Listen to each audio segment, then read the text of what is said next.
big breaking news that is in fact now coming in at this hour.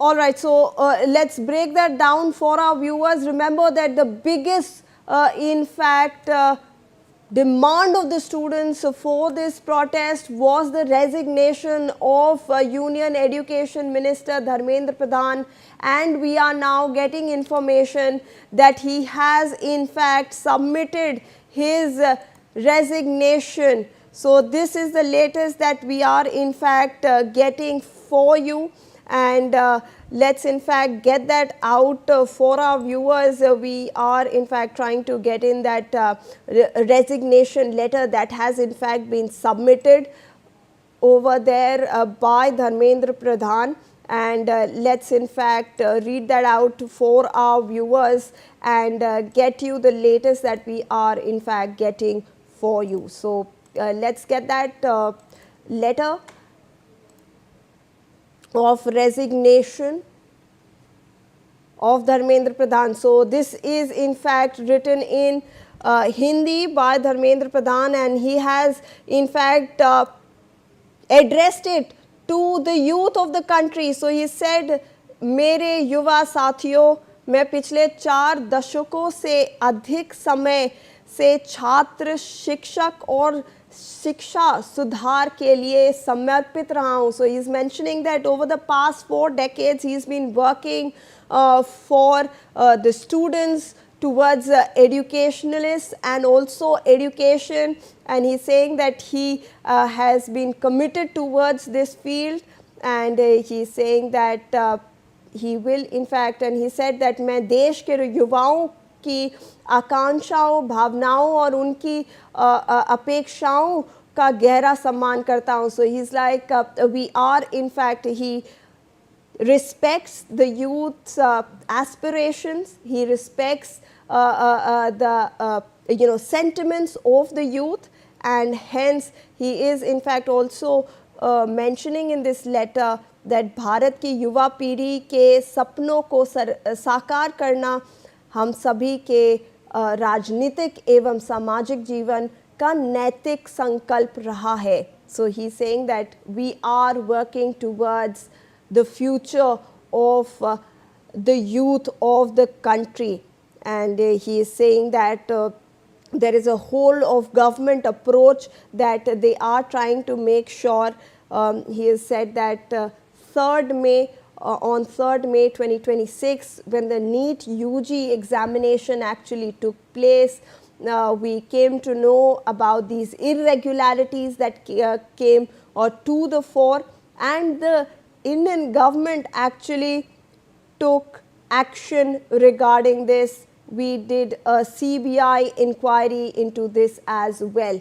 Let me go across to my colleague Manohar Kesri, who joins us now on this broadcast for more information and who has been tracking this since the beginning. Manohar, ये एक बहुत बड़ी खबर है. धर्मेंद्र प्रधान ने अपना resignation सौंप दिया है, और ये जो लेटर उन्होंने लिखा है वो युवाओं के लिए लिखा है. उन्होंने कहा है कि मैं 4 दशकों से शिक्षा और छात्रों के लिए काम कर रहा हूँ. देखिए, बिल्कुल कुछ ही मिनट पहले धर्मेंद्र प्रधान ने इस्तीफा प्रधानमंत्री को भेज दिया है, और उन्होंने 2 पेज का एक सत्र लिखते हुए उन्होंने 2 युवाओं की भावनाएं हैं, उन भावनाओं का जिक्र करते हुए उन्होंने कहा है कि मैं इन सब चीजों को लेकर के अत्यंत दुखी हूँ. साथ ही साथ उन्होंने ये भी जिक्र किया कि नीट यूजी के लिए उन्होंने क्या कदम उठाए हैं. अब तक की सबसे बड़ी खबर है, क्योंकि कुछ ही देर बाद जो है तो भारत सरकार और सीजेपी के डेलीगेशन के साथ बैठक होने वाली थी, लेकिन इस बैठक से पहले ही धर्मेंद्र प्रधान का इस्तीफा हो गया. क्योंकि अगर आप देखेंगे तो कुछ देर पहले राहुल गांधी ने भी एक प्रेस कॉन्फ्रेंस किया, और स्टूडेंट के साथ उन्होंने कहा था कि सिर्फ धर्मेंद्र प्रधान का सबसे पहले इस्तीफा होना चाहिए, और उसके बाद कोई भी चीजें स्वीकार नहीं होगी। सबसे पहला कंडीशन वही बीजेपी के नेताओं का भी ये कहना था, उनके जो स्पोक्स पर्सन है जिसके की बात करूं या सुजन प्रियंका की बात करूं, पूरा देश जो है सो आज बीजेपी के साथ खड़ा नजर आ रहा था। और ऐसे में अब धर्मेंद्र प्रधान ने इस्तीफा दे दिया है। जी जी बिल्कुल। और मनोहर, उन्होंने जो लेटर लिखा है वो बहुत ही भावुक लेटर भी है। उसके जो डिटेल्स थोड़े हमें बताएं, जो उन्होंने क्या क्या रीजंस दिए हैं, कैसे गवर्नमेंट ने इरेगुलरिटीज़ को हैं वो भी सामने आए, गवर्नमेंट ने कैसे स्ट्रिक्ट एक्शन लिया और तुरंत एक्शन लिया जब नीट यूजी पेपर लीक के जो इरेगुलरिटीज़ थे वो सामने आए। मनोहर। देखिए, बिल्कुल उन्होंने युवा साथियों को एड्रेस करते हुए उन्होंने कहा कि किस तरह से 4 दशकों से ज्यादा का वक्त के साथ साथ छात्र शिक्षक और शिक्षा सुधार के साथ वो काम करते रहे। साथ ही साथ उन्होंने ये भी बात कही है कि 3 मई 2026 को नीट यूजी की परीक्षा में जब गड़बड़ियां सामने आई, जब इरेगुलरिटी सामने आई, तो सरकार की ओर से क्या कुछ कदम उठाया गया, खास करके कंप्यूटर बेस्ड टेस्ट को लेकर के।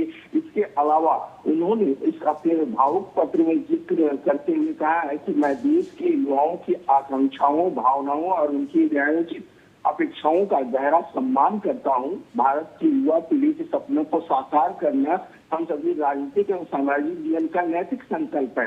इसके बाद अगर आप दूसरे पेज में देखेंगे, जो धर्मेंद्र प्रधान ने दूसरे पेज में लिखा है, उन्होंने लिखा है कि जंतर मंतर और देश में जो स्थिति बनी है, इस स्थिति का राष्ट्र विरोधी ताकतें लाभ न उठाएं, देश की एकता बनी रहे, भारत के एक भी विद्यार्थी का भविष्य कानूनी पेचीदगियों में ना उलझे, हमारे बच्चे अपना समय पढ़ाई में लगाएं, करियर बनाने पर फोकस करें। और इसी पर विचार करते हुए मैंने अपना त्याग पत्र प्रधानमंत्री नरेंद्र प्रधानमंत्री जी को भेज दिया है। मतलब आप समझ सकते हैं कि उन्होंने प्रधानमंत्री को ये एक त्याग पत्र भेज दिया है। और साथ ही साथ उन्होंने ये भी बात कही है कि प्रधानमंत्री जी के मार्गदर्शन, विश्वास और निरंतर सहयोग के लिए उनका हार्दिक आभार भी रहेगा। जी, आप हमारे साथ बने रहे Manohar. We also have professor Madhav नालाpat on this broadcast. Thank you so much, sir, for taking out your time and for speaking to NewsX. This is big breaking news that is coming in. In fact, the Union Education Minister Dharmendra Pradhan has submitted his resignation to the Prime Minister, sir. This was one of the biggest demands of the students who have been protesting not only in the national capital but across the country as well. First of all, I welcome the resignation because Pradhan has done a very good thing in taking moral responsibility for that leak. The reality is that a leak of examination papers ruins many lives, and it has ruined several lives, and people who are cheaters get ahead, which is very wrong. So, as Minister, of course, Pradhan will not have any direct day-to-day control over the workings of all the various aspects of this very vast education ministry. But overall, I would like to say it's a very good thing that he has resigned. I don't know about the agitation going down or slowing down. There could be other interests involved. But certainly from the moral point of view, Dharmendra Pradhan has done the right thing by resigning. Absolutely.